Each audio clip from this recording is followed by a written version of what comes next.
때는 2005년 9월 10일 새벽 5시 20분 119로 다급한 신고 전화 한 통이 걸려옵니다. 저희 딸이 안 일어나요. 아무리 깨워도 안 일어나요. 그거 어떻게든 빨리 좀 와주세요. 빨리요, 빨리요. 야, 이거 딸이 안 일어난다. 새벽 5시면은 꾹두 새벽인데. 어쩌다가 신고가 들어온 거예요? 신고하신 분은 고등학생 딸을 둔 어머니였는데요.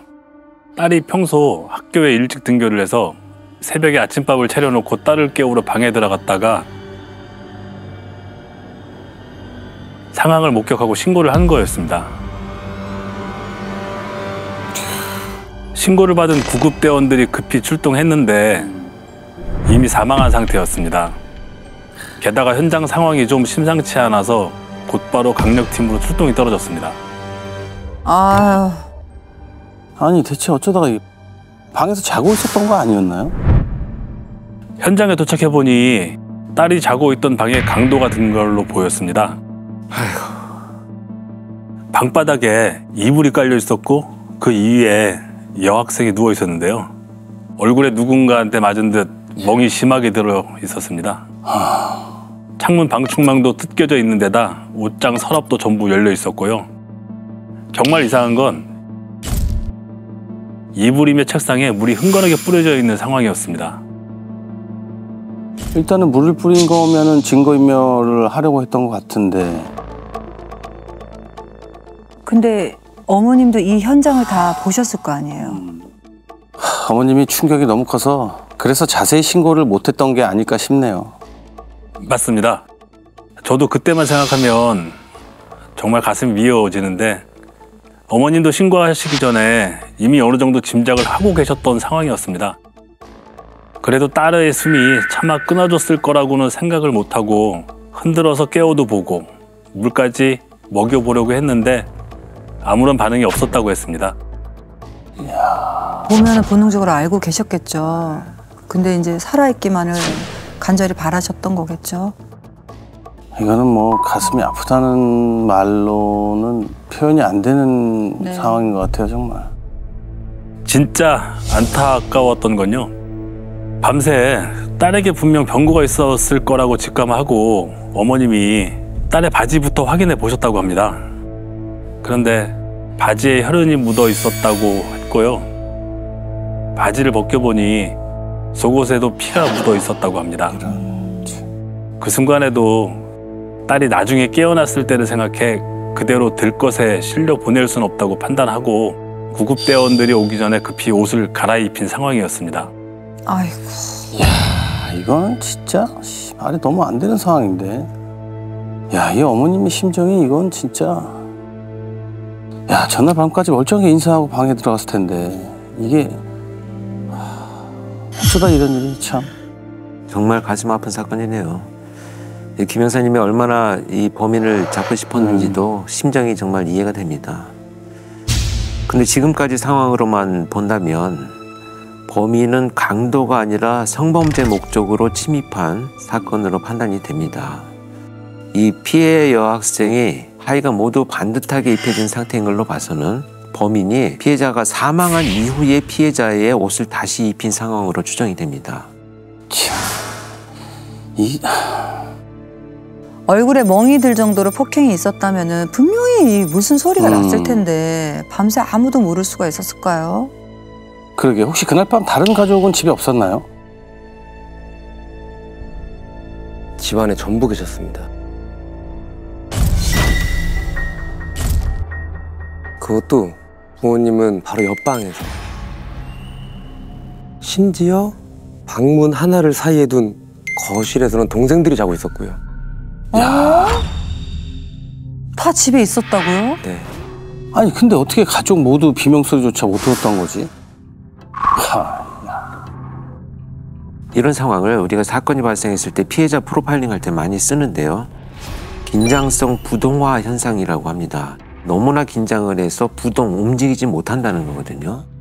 더군다나 지금 동생들이나 부모님들이 옆방에 있는 상황에서는요, 범인이 소리 지를 경우에 가족들까지 전부 해칠 거다라는 위협을 통해서 저항하지 못하는 피해자를 대상으로 범행을 저질렀다는 이런 추측이 되는 거죠. 아이고, 비명조차 지를 수 없는 그런 상황이었다는 게 그거가 너무 가슴이 아플 것 같아요. 그러니까. 아니 근데 범인은 그 집에 가족들이 없다고 생각하고 그런 짓을 했을까요? 어떤 놈이면 그렇게까지 할 수 있을까? 이유가 있었습니다.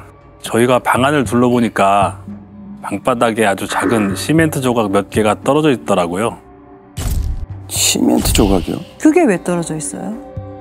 당시 절도범들이 방에 돌이나 이런 걸 창문 밖에서 던져보고 집안에 사람이 있는지, 있다고 해도 소리에 반응하는 사람이 있는지 상황을 한참 살핀 후에 침입하는 수법을 많이 썼거든요.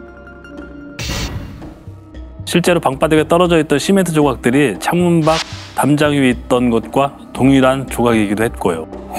절도범이요? 깊이 잠들었는지 확인하려고 그런 짓까지 했다고요? 야, 이거는 한두 번 해본 놈 같지는 않은데요? 절도범들 수법이면 돈 훔치러 들어왔다가 살해를 했을 수도 있다? 그러면? 야, 이거 성범죄가 아닐 수도 있다? 이게 어떻게 된 거지? 아까 옷장 서랍이 막 열려 있었다고 하셨는데 그러면 정말 없어진 물건이 있었던 거예요? 네, 어머니 말로는 딸에게 항상 2만 원 정도 있었다고 했는데요. 책상 위에 있던 지갑이 텅 비어 있었습니다. 아, 이거 2만 원까지 가져갔다고? 아니, 뭐 돈을 떠나서 정말 인간이 아니네, 이거는. 근데 강도라면 안방에 갔겠죠. 여학생 혼자 자는 방에 들어갔겠어요. 강도를 유장한 게 아닌가 싶어요. 맞습니다. 저희도 돈이 목적이었을 가능성은 낮다고 봤습니다. 왜냐하면 범행이 일어난 지역이 오래된 주택가였고 강도가 노릴 만한 집이 아니었습니다. 게다가 부검 결과가 나왔는데 성범죄 정황이 사실로 드러났던 겁니다. 사인은 경부 압박 질식사로 확인됐고요. 윗입술이 찢어지고 윗입 2개가 흔들리는 것으로 봐서 안면 폭행이 있었던 것도 확실한 상황이었습니다. 어떻게 이런 놈이 있나 그래. 이거는 천물이나 우라통이 터지는데 범인 DNA는 나왔나요? 네, 피해자 몸에서 범인의 것으로 추정되는 정액이 검출되면서 용의자의 DNA는 확보할 수 있었는데요. 2005년이라 지금처럼 데이터베이스로 대조할 수는 없었습니다. 책상 위에서 족적과 쪽지문이 나오긴 했는데 물에 젖어 훼손된 상태였고 그러면 이 범인을 특정할 만한 단서는 없었어요? 뭐 새벽 시간이긴 하지만 주택 가면은 누군가 봤을 수도 있잖아요. 그때만 해도 CCTV가 많지 않아서 인근에 사는 주민들과 새벽에 일하는 신문, 우유 배달업자들까지 다 탐문해봤지만 수상한 사람을 봤다는 목격자는 없었습니다. 그럼 이걸 어디서부터 시작하고 어떻게 찾아야 하나? 단서가 DNA뿐이라니까 그러면 수사가 굉장히 복잡해지겠는데. 막막하죠. 수사 초기에는 면식범일 가능성이 높다고 봤습니다. 가족들이 아무 소리도 못 들었다는 걸로 봐서 피해자가 비명을 지르지 않았다는 건데 이건 서로 아는 사람이라는 추정이 가능했고요. 게다가 피해자 방 창문으로 침입하려면 건물과 건물 사이 아주 좁은 골목 안으로 들어가야 했거든요. 그래서 정확히 피해 여학생을 노린 집 구조까지 잘 알고 있는 사람이지 않을까 생각했던 겁니다. 그러니까 어디로 가야 피해 학생방 그 창문으로 들어갈지 알았던 사람이다. 설마 피해자 주변에 의심 가는 인물도 있었던 건가요? 없었습니다. 친구들을 탐문해봤더니 사망한 학생에게 남자친구나 일반적으로 따라다니던 남학생도 없었다고 했습니다. 집, 학교, 학원만 다녀서 반에서도 항상 3등 안에 들 정도로 공부를 잘했던 모범생이었습니다.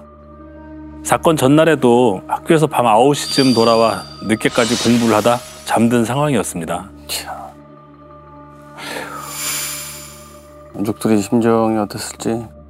근데 시멘트 던진 것도 그렇고 흔적을 없애려고 물까지 뿌리는 걸 보면 전과자의 가능성이 있지 않을까요? 그렇죠. 당연히 열어놓습니다. 형사님들은요, 이 면식범의 가능성이 있는 피해자와 그 가족의 친인척과 지인들, 그리고 학교, 학원의 친구들과 선생님, 동네 이웃들까지 전부 만나서 당일 행적을 조사하면서 DNA를 전부 채취하고요. 비면식범 중에 강절도, 성범죄 전과자까지 총 200여 명의 DNA를 채취해서 국과수로 다 보냅니다. 그런데 이게 어떻게 된 일인지 일치하는 사람이 한 명도 없습니다. 어떻게 아무도 없어? 강절도 성범죄 전과자 중에 나올 거라 분명히 예상했는데 참. 그러면 초범이 이런 짓을 할 수가 있나? 근데 진짜 그 물은 뭘까요? 어디서 물이 나서 방에 흥건할 정도로 물을 뿌렸을까? 그러네요. 이게 거실에 동생들도 자고 있었는데 뭐 욕실이나 주방에서 가져다가 뿌린 물은 아닐 테고, 그러면 현장을 훼손할 목적으로 물을 챙겨왔다는 건가, 범인이? 이렇게 성범죄하고 살인을 동시에 계획을 해서 현장을 훼손할 목적으로 물을 챙겨서 범행을 저지른다는 것은 범인 입장에서 보면 굉장히 불편하기도 하고 불필요한 행동이기도 합니다. 그래서 다만 이런 유사한 방식으로 침입을 해서 성범죄를 저지르거나 돈을 훔친 경험이 여러 차례 있는 자, 또 피해 여학생의 복잡한 이 집 구조 파악한 걸로 봐서는 범행 대상을 오랫동안 찾아서 관찰하고 지켜보고 결국 범행을 시도하는 그런 성향을 가진 자로 1차 분석은 됩니다. 그럴 가능성이 확실히 무게가 확 기웁니다. 현장에서 나온 DNA를 분석한 국과수에서 수사팀으로 연락을 해오는데요. 여고생 살인사건의 범인 DNA가 다른 사건의 현장에서 이미 나왔다는 겁니다. 어머. 이미? 야, 그러면 같은 범인이라는 얘기잖아요. 그렇죠. 그때는 또 뭔 짓을 저지른 건데요? 4개월 전 바로 옆 관할서에서 강도강간 사건이 발생했었습니다. 자매가 함께 사는 원룸에서 신고가 들어왔었는데 새벽 4시경에 범인이 보일러실 창문으로 침입해 자고 있던 여동생을 성폭행하고 금품을 빼앗아 달아났던 사건이었는데요. 당시에도 새벽에 주택가에서 벌어진 사건이라 단서는 범인이 남긴 DNA가 전부였던 상황이었습니다. 근데 이 자매가 같이 사는 원룸이면은 언니도 집에 있었을 거 아니에요. 그날 언니는 없었습니다. 아하. 그런데 범인이 피해자한테 이런 말을 했다고 합니다.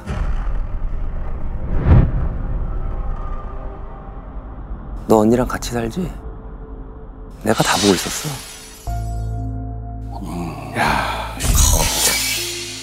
이게 무슨 소리야? 이 원룸에서 훔쳐간 것도 현금 2만 원과 저금통, 심지어 집에 있던 초콜릿 한 박스까지 가져간 상황이었거든요. 아유. 범인은 돈보다는 성을 목적으로 범행을 저지른 게 확실해 보였습니다. 그래, 이게 강도 목적은 아니야. 돈이 목적이었으면 통장이나 좀 더 돈이 될 만한 거를 가져갔을 텐데 완전 쓰레기네 진짜. 근데 혹시 이 피해자가 목격한 건 없었나요? 뭐 범인 얼굴을 봤다거나. 피해자의 진술로는 30, 40대의 미남형의 얼굴이었고 다리에 털이 없었다고 했답니다.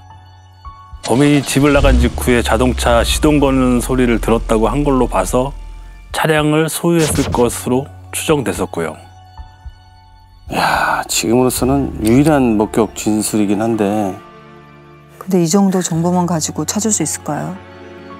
그 당시 수사팀도 자매와 관련된 지인은 물론 관할 지역의 동정수법 전과자까지 전부 뒤져봤는데 일치하는 사람이 없었다고 합니다. 저희도 범위를 넓혀 두 사건 발생 지역으로 동시에 오가는 가스, 신문, 우유, 배달업자까지 전부 수소문해봤지만 용의선상에 올릴 만한 사람이 없었고요. 야, 그런데도 안 나왔다니 참 도대체 이건 뭔지. 그럼 이 주변에 사는 사람이 아닌 건가? 그 차가 있었다고 하는 거 보니까. 멀리서 와서 범행을 한 거면 야, 수사가 이게 더 힘들어지는데. 그래서 좀처럼 범인의 꼬리가 잡히지 않았던 걸까요? 형사님들은요, 이 40일째 사건 발생 지역의 지구대 2층에서 매일 숙식하며 수사를 이어가는데요. 새벽 3시경에 신고 하나가 접수가 됩니다.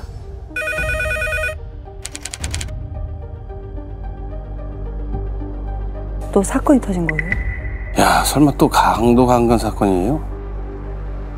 아닙니다. 여성 2명이 사는 반지하 집이었는데 창밖에서 웬 남자가 집안을 엿보다 도망갔다는 신고였습니다.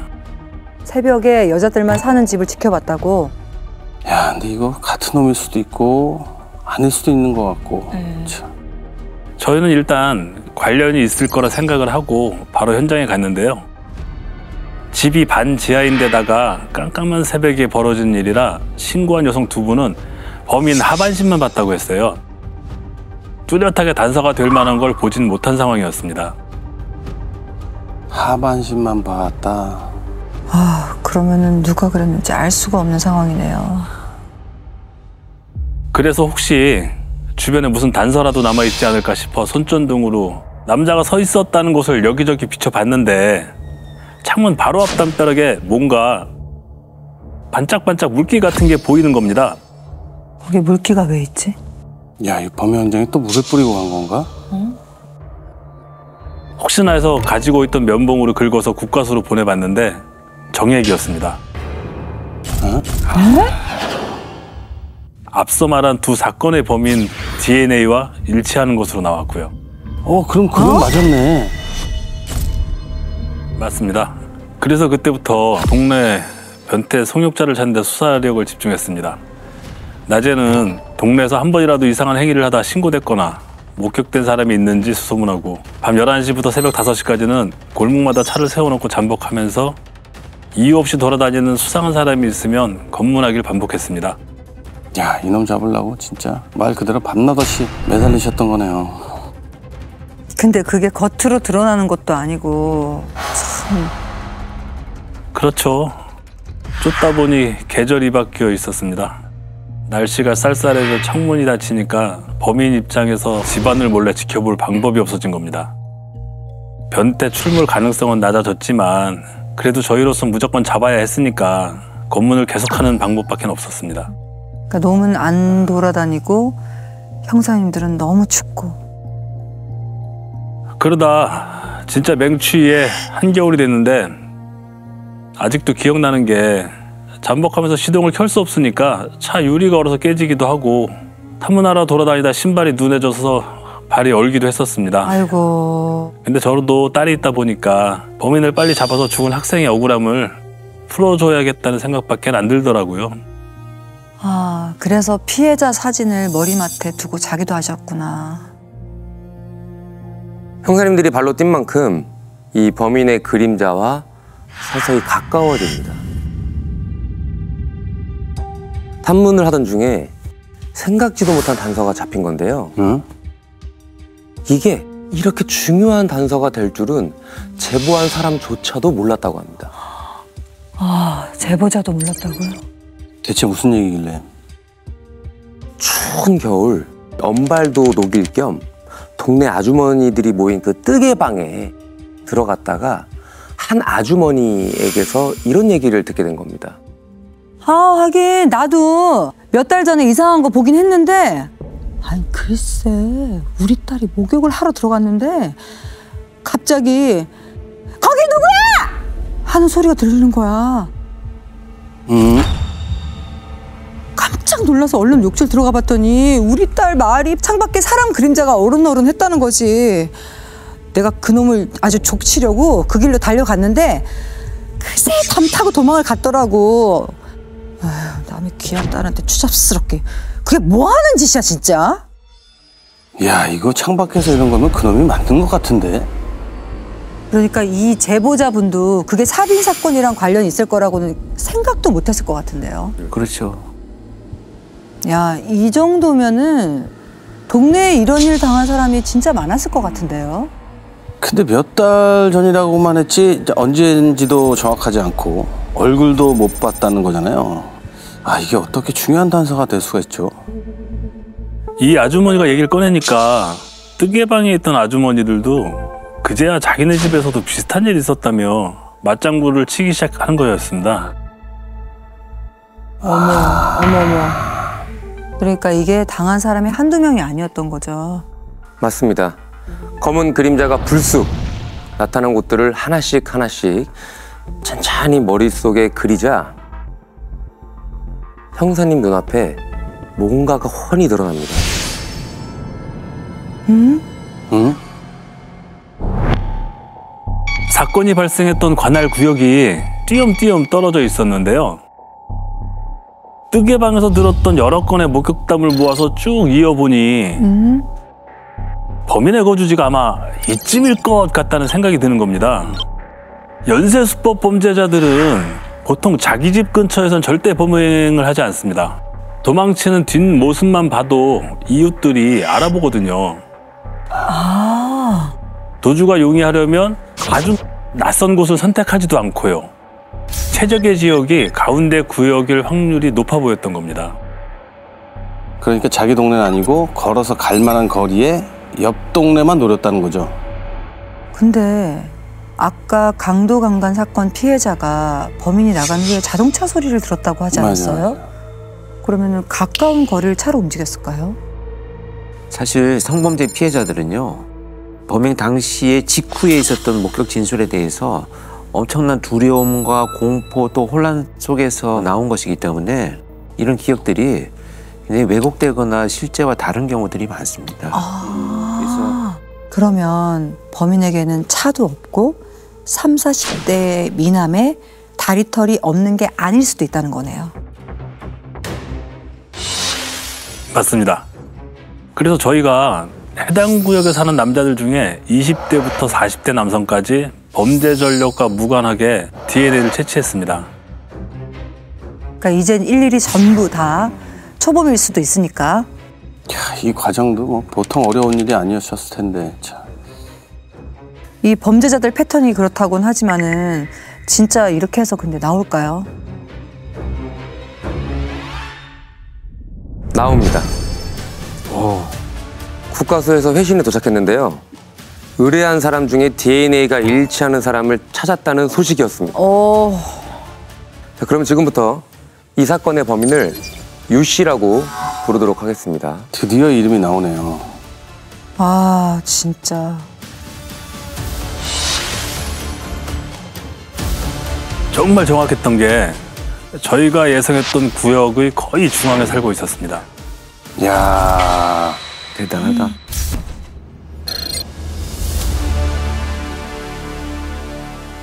근데 근처에 살고 있었는데 그동안 대체 어떻게 안 걸렸던 거지? 좀처럼 수사망에 걸려들지 않았던 이유가 있었습니다. 유 씨는요, 29살의 아주 평범한 회사원이었고요. 가벼운 벌금형을 받은 것 말고는 전과도 아예 없었다고 합니다. 야, 전과가 없었구나. 그래서 이때까지 안 걸렸었던 거야. 아우, 진짜. 그리고 DNA를 따라다니다가 어쩌면 유 씨가 범인일지도 모른다고 생각을 했었는데 그게 딱 들어맞더라고요. 그럼 결과가 나오기 전부터 뭔가 느낌이 쎄하셨나 본데. 왜 그렇게 생각하신 건데요? 제가 DNA를 채취하려고 전화를 걸 때마다 충주에 출장을 가 있다 하면서 자꾸 만남을 피하더라고요. 충주에 있는 경찰학교 레이저 사격장 시스템을 관리하는 회사 직원이라고 하면서 신분도 떳떳하다고 했습니다. 자, 이게 또 뭔 소리야? 그러니까 사육장 시스템 관리하는 회사 직원이 뭐 경찰학교랑 무슨 상관이 있어요? 그걸로 무슨 신분이 떳떳하다고? 아, 그러니까. 아니 근데 어떻게 채취하셨어요? 설 연휴 마지막 날에 연락도 없이 대뜸 집으로 찾아갔습니다. 혼자 집에 있는 겁니다. 그래서 제가 분명 출장에서 돌아오면 연락 달라고 했는데 왜 전화 안 했냐고 하니까 바빠서 못했다는 둥, 명절이라서 안 했다는 둥 횡설수설하는 겁니다. 눈을 똑바로 보면서 협조 안 할 거냐고 물어보았더니 더 이상 핑계가 없었는지 그제야 수락을 했고요. 그때부터 찜찜했는데 결국 일치한다는 소리가 나와서 소식 듣자마자 바로 긴급 위치 추적부터 걸었습니다. 어디서 잡으셨나요? 회사에서 멀쩡하게 일하고 있더라고요. 곧장 달려들어서 제압하고 수갑 채웠습니다.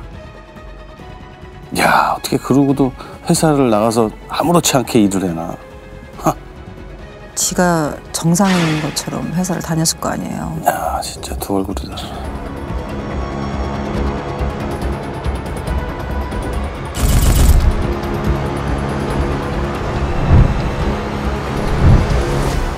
범행은 순순히 인정을 했어요? 네, DNA 결과를 들이미니까 바로 인정했습니다. 자기도 그 일로 괴로웠다며 많이 반성했었다고 하더라고요. 반성 같은 소리 하고 있네 진짜.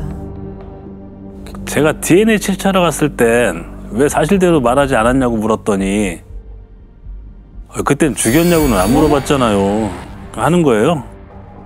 안 물어봤다고. 뭔 소리야. 진짜 참. 왜 그랬답니까? 왜 그 어린 학생을 목숨까지. 소리를 지르길래 때렸고 신고할 것 같아서 죽였다. 이렇게 주장합니다. 범행 후에 이제 정신없이 도망가다가 문득 자기가 남긴 흔적들이 떠올라서 공원 수도가에서 물을 받아와 곳곳에 뿌렸다고 했고요. 도망가다가 공원까지 가서 물 떠왔다고요? 야, 이거는 정신이 없는 게 아니라 죄책감이 없는 놈이네, 진짜. 한참 진술 받던 중에 제가 잘못 들은 건가 싶어갖고 제 귀를 의심하기도 했었습니다. 자기가 꿈속에서 그런 줄 알았다고 했었습니다. 어머머머!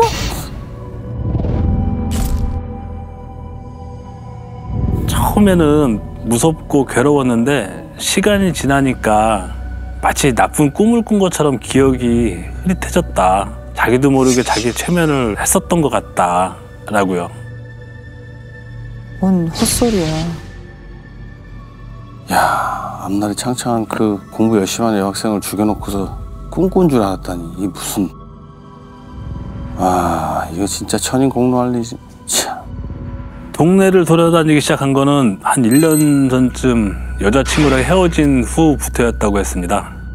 새벽만 되면 못 참아서 남의 집을 훔쳐보면서 성욕을 채웠다고 했고요. 사건 당일에도 범인 대상을 찾아 골목을 배회하다가 불 켜진 방을 발견하고 들어간 거라고 주장했습니다. 근데 여자친구도 있었네. 아, 씨. 욕구를 못 참다는 거는 그건 인간이 아니지.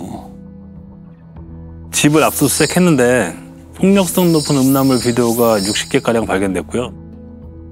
살인을 저지른 전후로 해서 10번가량 다른 집에 침입해 약 840만 원 상당의 생활용품하고 귀금속을 훔친 여자까지 드러났습니다. 야, 그런 피를 보니까 정신머리가 이상해지지. 거기다 무료까지 채웠네. 참. 회사원이면 사정이 어려운 것도 아니었을 텐데 절도를 또 10번이나 그러니까. 했어요? 아. 죗값은 얼마나 받았나요? 징역 15년. 에? 이거는 지금 강도 강간에 살인에 이건 범행 수법도 참에 피해자의 진짜 억울함을 꼭 풀어주고 싶어서 이 사진까지 머리맡에 두고 잠드셨다고 했는데 참. 아, 왜 그렇게까지 하셨는지 이제 알 것 같아요, 정말. 즐겨봐 이 채널.